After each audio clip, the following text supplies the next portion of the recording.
वर्तमान भारतीय राजनीति की दशा और दिशा पर हम लोग संक्षिप्त टिप्पणी करेंगे। कल दिल्ली में जो हुआ, देश ही नहीं सारी दुनिया ने देखा किस प्रकार शिक्षा मंत्रालय की गलतियों के उत्तरदायी शिक्षा मंत्री धर्मेंद्र प्रधान कल त्यागपत्र दे दिए। हालांकि मोदी जी त्यागपत्र लेने के मूड में नहीं थे, लेकिन जेन जी के आंदोलन की सुगबुगाहट मात्र से त्यागपत्र देना पड़ा।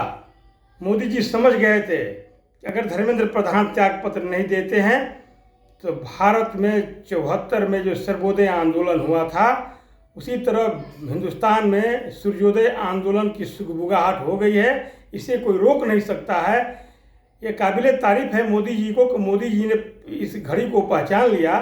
रात में 12 बजे उन्होंने सेल्फी मोड में वीडियो बनाकर जारी किया, तब जाकर सकारात्मक प्रभाव पड़ा युवाओं पर और शिक्षा में सुधार के लिए, पेपर लीक में सुधार के लिए उन्होंने सख्त से सख्त कदम भी लिए। यही पहले ले लिया जाता तो यह नौबत नहीं आती। अब रही बात कि हमारे देश में स्वाभाविक रूप से जो दिल्ली में सरकार बैठी है वो धीरे धीरे तानाशाही रवैया अपनाने लगी है। 2 बार यानी कि 10 बरस तक मोदी जी का सरकार लगभग ठीक ठाक चला। देश को सही दिशा में मोदी जी लेकर चल दिए हैं, इसमें दो राय नहीं है। देश में सर्वांगीण विकास हो रहा है, इसमें भी कोई शक की बात नहीं है। लेकिन तीसरे कार्यकाल में मोदी जी तथा भारतीय जनता पार्टी के अन्य प्रदेशों में जो सरकार है, तानाशाही रवैया अपनाना शुरू कर दिए हैं। यही नहीं, सबसे बड़ी बात है कि मोदी जी गलत लोगों को अपने दल में शामिल कर लिए हैं।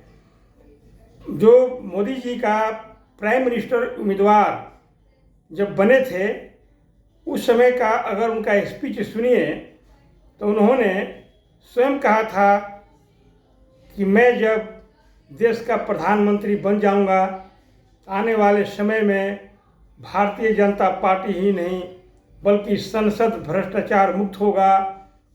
संसद में वैसे लोग आएंगे जो कदाचारी नहीं होंगे, जिन पर भ्रष्टाचार का आरोप होगा वे भी संसद और देश के किसी भी विधानसभा का सदस्य नहीं बन सकते हैं।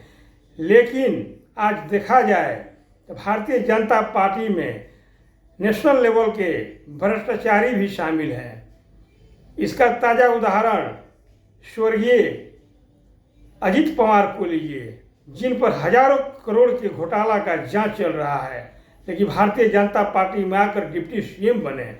अनेक सैकड़ों उदाहरण मिलेंगे जो नेशनल लेवल के भ्रष्टाचारी हैं, वो भारतीय जनता पार्टी में आकर बड़े बड़े पदों पर बैठे हुए हैं। तो मोदी जी का जो पहले का जो उनका संबोधन था, उस संबोधन से यानी कि उनके बोली में और उनके कथनी और करनी में अंतर दिखाई दे रहा है। यानी कि अभी समय है, मोदी जी अगर अपने आप को सुधार लेते हैं, ज़्यादा जुमलाबाजी अब नहीं चलेगा। हालांकि काम तो सरकार अच्छी कर रही है, लेकिन काम से ज़्यादा जुमलाबाजी कर रही है। अब सरकार को अपनी रवैया में बदलाव करना पड़ेगा। जनता के विचारों, जनता क्या चाहती है, किस तरह का विकास चाहती है, नेशनलिस्ट जनता की भावनाओं को कदर करना पड़ेगा, नहीं तो उल्टी गिनती शुरू हो जाएगी। इसमें दो राय नहीं है, क्योंकि भारतीय जनता पार्टी के लोग समझ रहे थे कि भारत का विपक्ष टुकड़े टुकड़े में बटे हुए हैं, विपक्ष के पास ताकत नहीं है। तो विपक्ष की कमियों का नाजायज फायदा सत्ता में बैठे हुए लोग उठाने लगे, संवैधानिक संस्थाओं का अतिक्रमण करने लगे। इसलिए आज धीरे धीरे जेन जी जागरूक हो गया।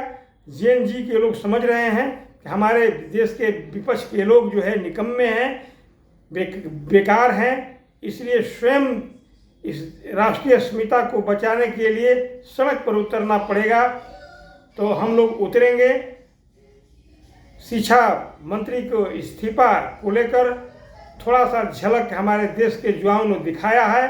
भविष्य में अगर सरकार सही तरीके से काम करेगी तो जय जयकार है, अन्यथा विपक्ष की अब चिंता नहीं है। सिविल सोसाइटी के युवा वर्ग सड़क पर उतरकर प्रेशर ग्रुप का काम करेंगे, सरकार पर दबाव समूह का काम करेंगे और सरकार को सही दिशा में चलने के लिए बाध्य करेंगे। तो इसलिए मित्रों, अभी भी बिहार में बांकीपुर का उपचुनाव हो रहा है, सारे देश का नज़र है। बांकीपुर की जनता प्रशांत किशोर को विधानसभा में भेजने के लिए कमर कस ली है, लेकिन भारतीय जनता पार्टी व्याकुल है इस चुनाव को जीतने के लिए।